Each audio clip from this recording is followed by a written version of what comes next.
그리고 오피스텔 같은 경우는 이렇게 주민등록 초본, 뭐 입주 사실 확인원 이런 것들도 하는데 나중에 실무에 가시면 이 정도 있다는 거 알고 진행하시면 돼요.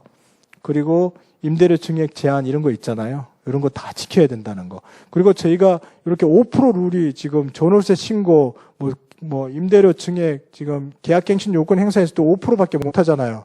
또 5% 단순 계산하면 뭐 1,000만 원에 예를 들면 뭐 5만 원 올린다 이렇게 계산할 수 있지만 이게 지금 한산 보증금을 어떻게 구하느냐에 따라서 또 기준금리에 따라서 이게 금액이 조금씩 달라요. 그래서 그게 1원이라도 차이 나면 나중에 문제가 되니까 저희들 계약할 때 항상 렌트홈에 임대료 상승률 요거 계산기가 있어요. 거기 들어가서 입력해서 그 금액 범위보다 낮게 항상 해야 돼요. 그리고 저희가 이 금액을 이렇게 해야 됩니다. 제시하면 안 되겠죠. 이거 항상 임대인이 뽑아준 금액으로 하셔야 돼요. 우리는 이렇게 제시를 하고 임대인이 이 금액으로 하자. 임대인이 원하는 금액으로 해주셔야 돼요. 그래야 나중에 혹시라도 실수가 되면 저희가 과실 책임은 안 지게 되니까 문제가 생기면 저희들이 다 책임져야 된다고 말씀드렸잖아요. 우리가 책임 안 지는 거는 안 질 수 있는 거는 항상 찾아 놓으셔야 돼요. 그리고 임대료 증액 제한 요구 말씀드렸고 개시일로부터 10년 임대 의무 기간이고요. 네. 임대사업자 간에는 뭐 포괄 양도만 가능하다 그랬잖아요. 나머지는 지금 뭐 양도가 임대 의무 기간 동안의 양도가 제한되어 있기 때문에 다른 임대사업자가 양도하는 경우에는 이렇게 포괄 승계를 하는데 이전 등기하기 전에 저희가 양도 신고를 해야 돼요. 왜냐하면 양도 신고를 이전 등기하고 하면 포괄 양수도 계약이라고 볼 수 없기 때문에 포괄 양수도 계약은 그냥 쉽게 생각하시면 돼요. 그냥 이렇게 있는 거 그냥 통째로 간다 생각하시면 됩니다. 그래서 상가 같은 경우, 건물 같은 경우도 포괄 양수 양도 한다 그러잖아요. 그러면 통으로 그냥 간다 이렇게 생각하시면 편합니다. 이게 막 법리적으로 계산하면 너무 힘들어요. 어렵더라고요. 네. 그런 이 포괄적 승계한다는 걸 계약서에 명시하는 거죠. 요거는 이제 참고하시라고 제가 적어 놓은 거예요. 민간 임대에 관한 특별법상으로는 매도인의 임대기간 기산일하고 매수인의 임대기간 기산일 똑같이 인정해줘서 이게 연속선으로 보고 있는데 세법상 특례, 뭐 양도소득세, 비과세나 중과세 면제라든가 뭐 장기보유 특별공제 이런 거 받으려면 처음부터 임대 의무 기간을 다 채워야 되는 거예요. 여러분 쉽게 생각하면 돼요. 세금은 무조건 정해진 대로 다 채워야 주는 거고요. 나머지 일반적인 그냥 해주는 서비스는 그거와 상관이 없다. 세금은 무조건 예를 들면 저번에 제가 말씀드렸잖아요. 뭐 거주기간 2년 의무기간이 채워져야 될 때는 그때 당시에 거주 요건을 2년 채워야 되는 거였으면 그게 조정 대상 지역에서 제외되더라도 그거는 끝까지 따라다녀요. 왜냐하면 거주기간 2년은 1세대 1주택 양도소득세 비과세와 관련되잖아요. 세금과 관련된 거는 무조건 엄격하게 다 지켜야 됩니다. 그래서 이렇게 신고해야 된다는 거고요. 참고로 이제 임대사업자는 임대주택에 거주하면 안 되죠. 그리고 일시적인 전입신고도 불가합니다. 그리고 주택을 고의로 멸시하거나 용도 변경도 해서는 안 된다. 이거 위반하면 혜택 다 고스란히 토해낸다. 뭐 다 토해내게 돼 있습니다. 네. 그리고 이제 지난 12월 9일까지가 이제 부기 등기 의무가 이때부터 시행됐어요. 그래서 사람들이 못했던 사람들 9일날 전부 가서 막 등기했는데 이런 내용으로 등기하는 거예요. 임대 의무 기간에 동안 계속 임대해야 하고 임대료 증액 기준 준수해야 하는 민간 임대주택이다. 이걸 부기 등기를 이렇게 다 해놔야 돼요. 이것도 안 하면 500만 원 과태료. 뭐 이렇게 규제가 너무 심해요. 이따가 뒤에서 이제 혜택이 있으니까 규제를 하는데 혜택도 많이 없앴지만 다시 살리려고 하잖아요. 그래서 요렇게 뭐 자동 말소 되는 거하고 또 자진 말소 되는 거하고 이런 것도 또 구분해 놓으면 돼요. 네. 이제 여담으로 이제 주택 임대 사업자가 집을 한 채만 안 갖고 있을 거 아니에요. 내가 살고 있는 집 하나 있고 임대사업자 주택이 하나 있으면 내 집을 팔 때는 비과세 해준다는 거예요. 1세대 1주택 비과세 요건을 갖추고 있는 상태에서 지금 장기 임대주택을 하나 소유하고 있으면 최초 예전에는 뭐 그렇게 팔 때마다 다 비과세 해줬는데 문재인 정부에서 최초 1회만 해준다고 했거든요. 이것도 아마 윤석열 정부에서 고치면 저희가 임대사업자 해놓고 또 내 거주주택 비과세 요건 만들어서 또 팔고 그다음에 또 팔고 새로 사고 또 팔고 이런 일이 할 수 있었어요. 근데 이걸 할 수 있는 노하우를 블로그에 네이버 카페에 올려지는 순간 1년도 안 돼서 이 제도가 없어졌어.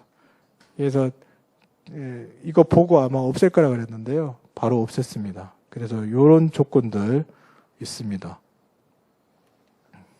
네. 그러면 이제 뭐 등록했을 때 혜택은 아까 보시면 거주주택 비과세 특례가 있었잖아요. 이런 거 있었고 그 다음에 종부세 합산 배제하는 거. 이건 또 신청을 해야 또 해줘요. 작년 같은 경우는 이런 제도가 시행되고 얼마 안 됐을 때라 뭐 어르신들이 전화가 많이 왔었어요.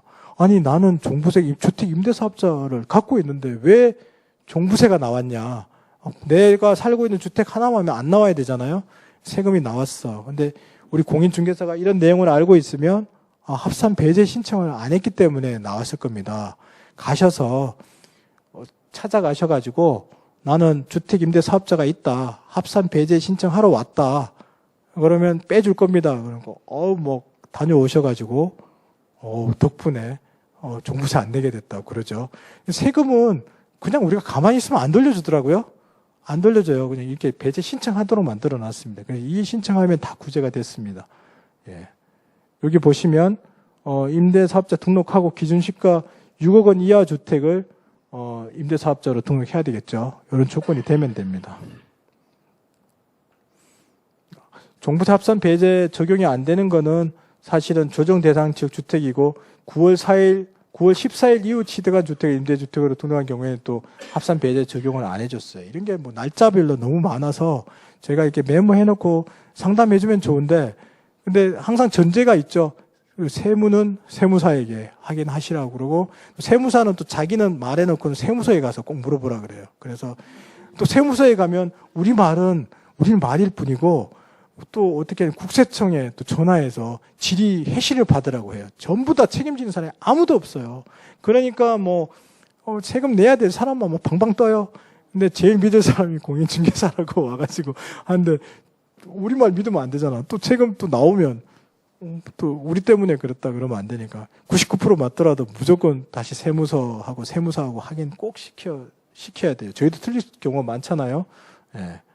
그리고 이제 저번에 신문에 많이 나온 게 종부세 과세 규정에 이제 임대등록 말소된 거 자진 말소하거나 자동 말소됐는데 6월 1일 이후에 말소했거나 하면 그때 당시에 6월 1일 당시에 뭐 집이 이제 6월 1일 이전이네요. 말소되면 그때 당시 집이 하나 더 있으니까 종부세가 뭐 합산해가지고 중과를 받겠죠. 그래서 그런 부분을 빼줘야 된다고 얘기들 많이 나왔는데 어떻게 결과는 어떻게 되는지 모르겠어요. 주택 임대 사업자 하면 취득세가 이렇게 감면돼요. 감면 신청을 해야 감면해 줍니다. 그래서 특히 이 부분을 좀 알아야 돼요. 공동주택, 오피스텔 건축 또는 최초 분양 시에 취득세 감면해 줘요. 기존에 사면 기존에 거 다 지어진 거 다른 사람이 뭐 2년 했던 거 그냥 사면 취득세 면제 안 돼요. 이해되시죠? 분양하는 거 샀을 때만 취득세 면제돼. 임대사업자 등록하면. 그래서 또 50% 이제 경감되는 건 있겠죠. 이런 것들. 요거는 아까 면제되는 거, 요런 것들 할 때 감면되려면 이렇게 분양이나 건축한 것만 된다는 거 하시면 됩니다. 또 종합소득세 감면 신청도 있고요. 감면되고 또 재산세는 이 싸서 그런지 이거는 또 자동으로 감면 처리해 주더라고요. 그래서 이런 재산세 경감이 있는데 제일 큰 비싼 세금은 안 빼줘요. 별로 안 비싼 것들은 뭐 면제 되게 많아요. 예, 그렇게 생각하면 편합니다. 그리고 이제 이렇게 등록이 말소되면 양도소득세가 중과가 배제되거든요.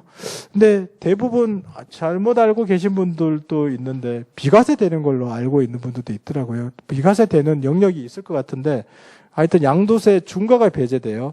2분의 1이 경과한 다음에 1년 이내에 매도하면 양도세 중과 배제되고 자동 말소되면 의무기간 경과 다 된 상태잖아요. 그건 양도 시기에 관계없이 양도세 중과 배제됩니다. 비과세는 아닙니다.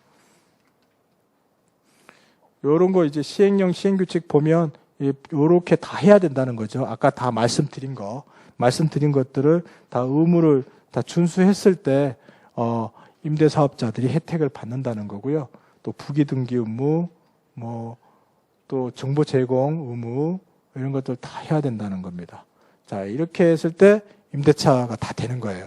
그리고 나서 저희가 이제 임대사업 그냥 일반 임대차 했었고 또 임대사업자도 임대차 했고 그다음에 이제 저희 공인중개사의 꽃이 매매잖아요. 매매는 5분만 쉬었다 갈게요.